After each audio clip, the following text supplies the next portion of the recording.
नमस्कार। मैं doctor Jyoti Gautam, assistant professor, department of sociology, government Meera girls college.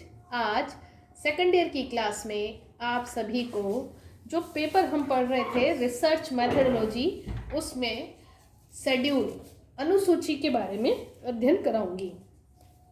अब तक हमने पढ़ लिया कि सोशल साइंस में जब हम डेटा इकट्ठा करते हैं, डेटा कलेक्ट करते हैं, उन्हीं डेटा के आधार पर रिसर्च की जाती है और ये रिसर्च डेटा कलेक्शन के मेथड्स पर बहुत अधिक डिपेंड करती है। जैसा हमारा डेटा होता है, हमारे कंक्लूजन्स भी वैसे ही निकल कर आते हैं।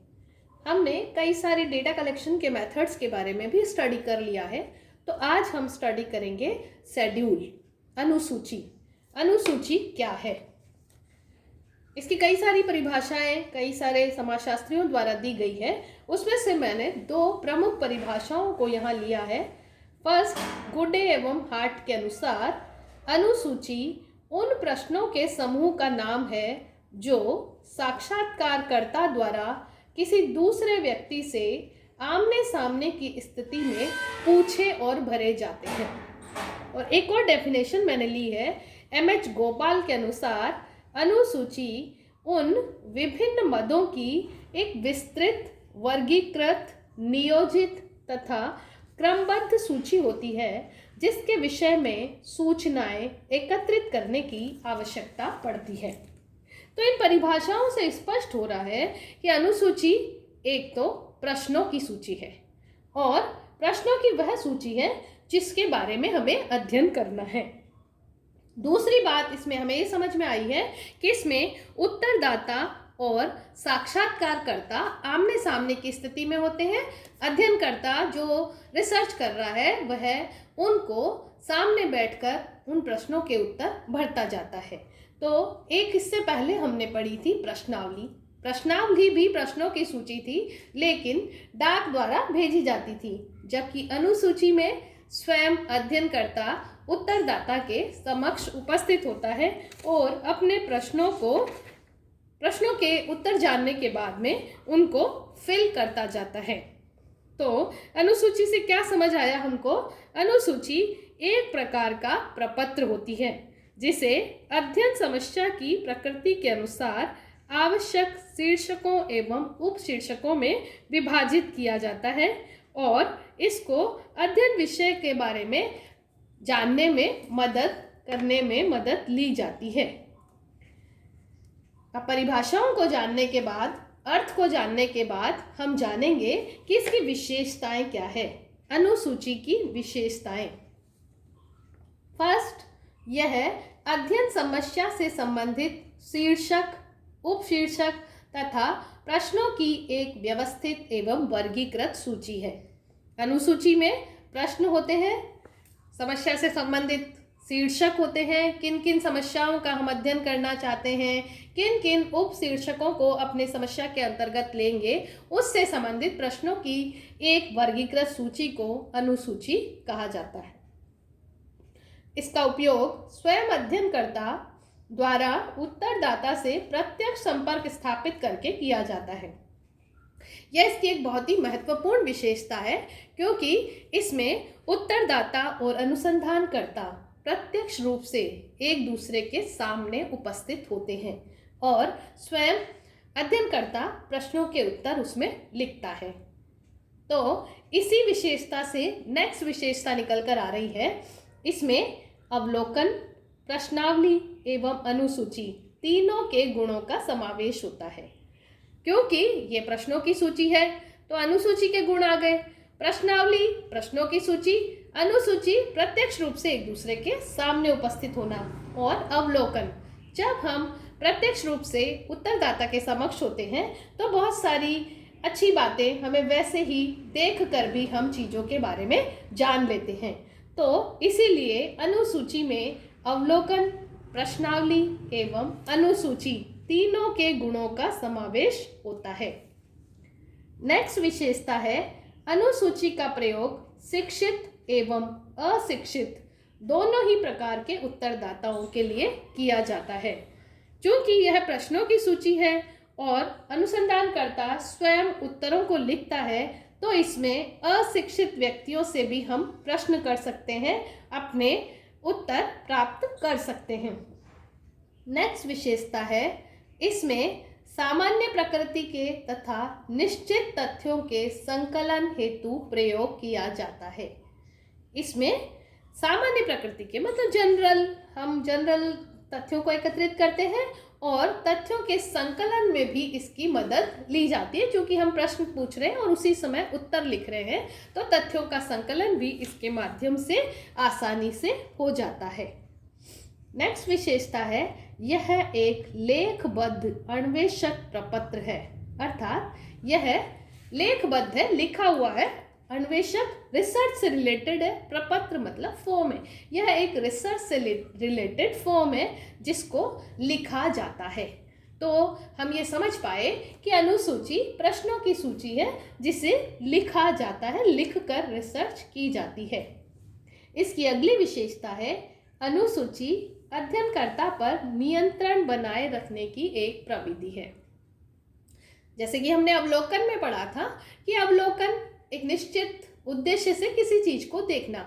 अनुसूची में अवलोकन, प्रश्नावली, अनुसूची सभी के गुण विद्यमान होते हैं, तो यह अध्ययनकर्ता पर नियंत्रण भी लगाती है कि आपको किन किन एस्पेक्ट्स को ध्यान में रखते हुए अपने रिसर्च को आगे बढ़ाना है।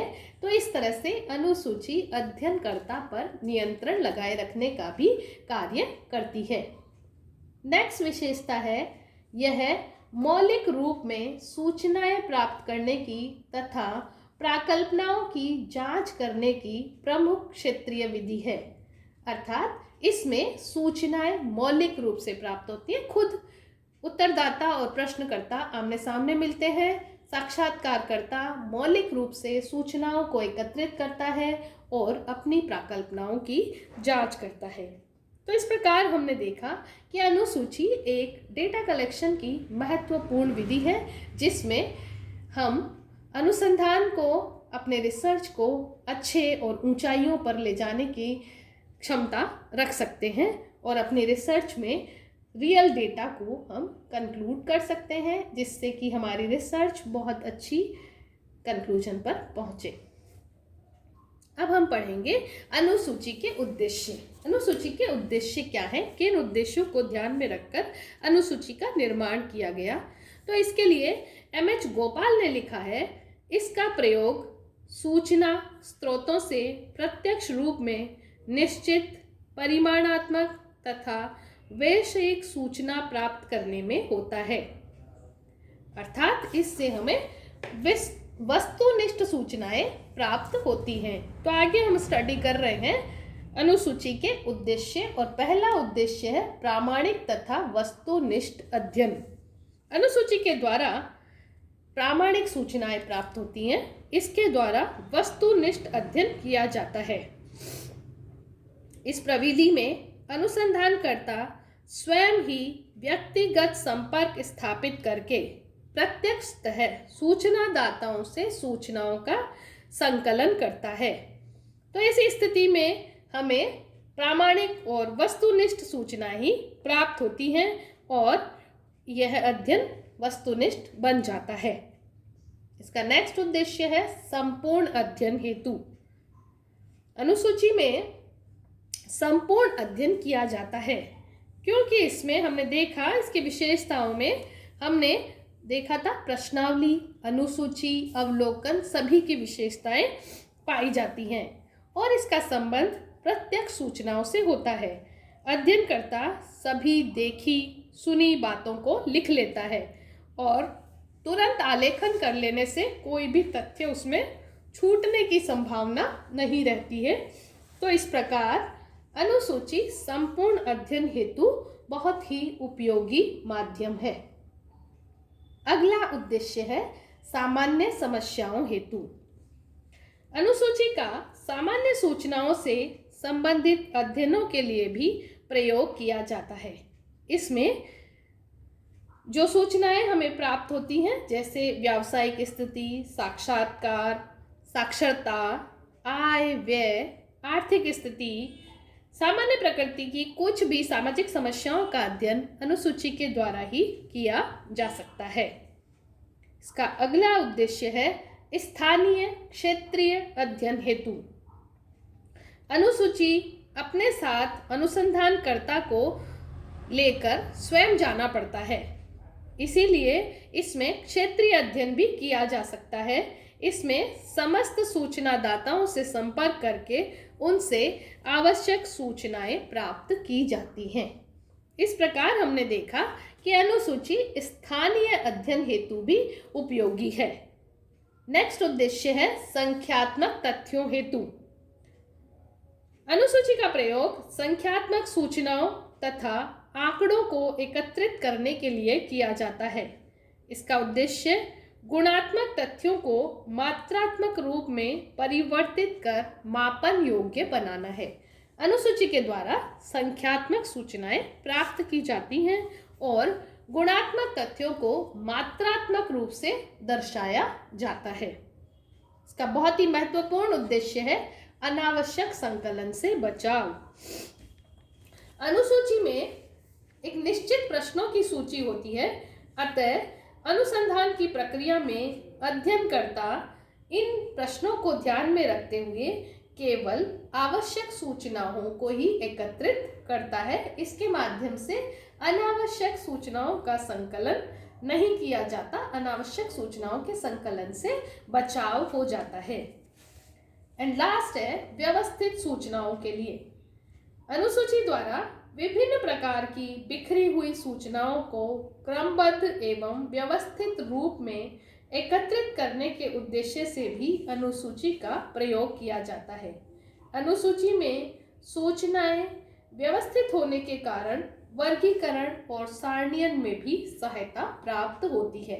तो इस प्रकार हमने देखा अनुसूची के कई उद्देश्य हैं, उनमें से महत्वपूर्ण है प्रामाणिक तथा वस्तुनिष्ठ अध्ययन, संपूर्ण अध्ययन हेतु, सामान्य समस्याओं के अध्ययन हेतु, स्थानीय या क्षेत्रीय अध्ययन हेतु, संख्यात्मक तथ्यों के अध्ययन हेतु, अनावश्यक संकलन से बचाव, व्यवस्थित सूचनाओं के संकलन के लिए अनुसूची का प्रयोग किया जाता है।